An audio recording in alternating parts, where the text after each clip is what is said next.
आम्ही भाजपासोबत फॉर्म्युलावर चालत नाही तर महायुतीमध्ये मैत्रीवर चालतो, दीपक केसरकरांचा हल्लाबोल। आगामी निवडणुकीसाठी सर्वच पक्षांनी कंबर कसली आहे। दरम्यान महाराष्ट्राचे उपमुख्यमंत्री अजित पवार यांचा राष्ट्रवादी काँग्रेस, भाजप आणि शिवसेनाही आपापल्या तयारीत व्यस्त आहेत।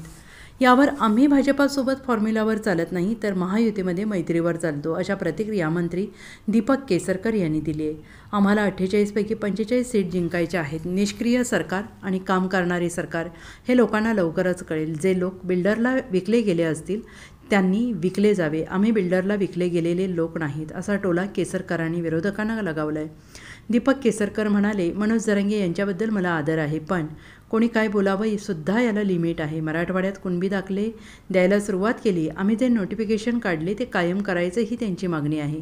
आलेल्या हरकतींवर विचार करून अध्यादेश काढावा लागतो। ही जर कायदेशीर प्रक्रिया त्यांना माहीत नसेल तर आमचं नोटिफिकेशन रद्द होईल। कायदेतज्ञांकडून या गोष्टी समजून घ्याव्यात।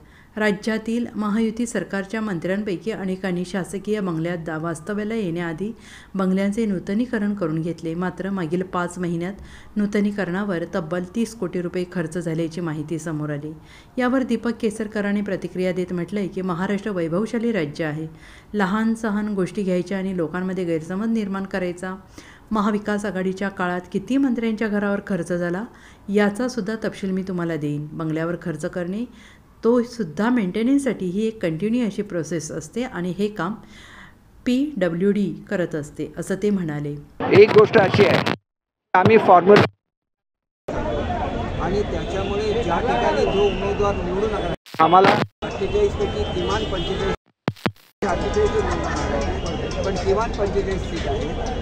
पूर्वीच्या परीक्षणावर जाऊ नका आणि स्वतःला एकदम मोठं समजू नका।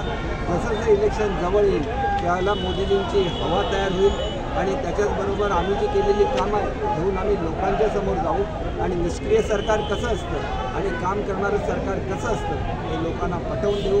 आज मुंबई बदलते आहे, मुंबईच्या नागरिकांना समजायला लागलं की आजपर्यंत रिडेव्हलपमेंट केलेला गरीब मनुष्य हा रस्त्यावर होता। 2-2 वर्ष त्याला भाडं मिळत नव्हतं, तो कुठेतरी ट्रान्झिट कॅम्पमध्ये फेकला गेलेला होता। आज त्याला त्याच्या हक्काची घरं मिळायला सुरुवात झालेली आहे। पुढच्या 2-2 वर्षाची भाडी द्यायला सुरुवात झालेली आहे। आम्ही त्यांच्या डेव्हलपमेंटच्या खिड्यांना लॉक लावलं आणि सांगितलं जोपर्यंत या लोकांना न्याय मिळणार नाही तोपर्यंत तुमचे प्रोजेक्ट सुरू होणार नाही। ही भूमिका घेत असताना जे लोक बिल्डरला विकले गेलेले असतील त्यांनी बिल्डरला विकलं जावं। आम्ही बिल्डरला विकले जाणारी लोक नाही, मुंबईकरांसाठी हे सरकार ठामपणे उभं आहे। Bureau report, SBN Marathi, Mumbai.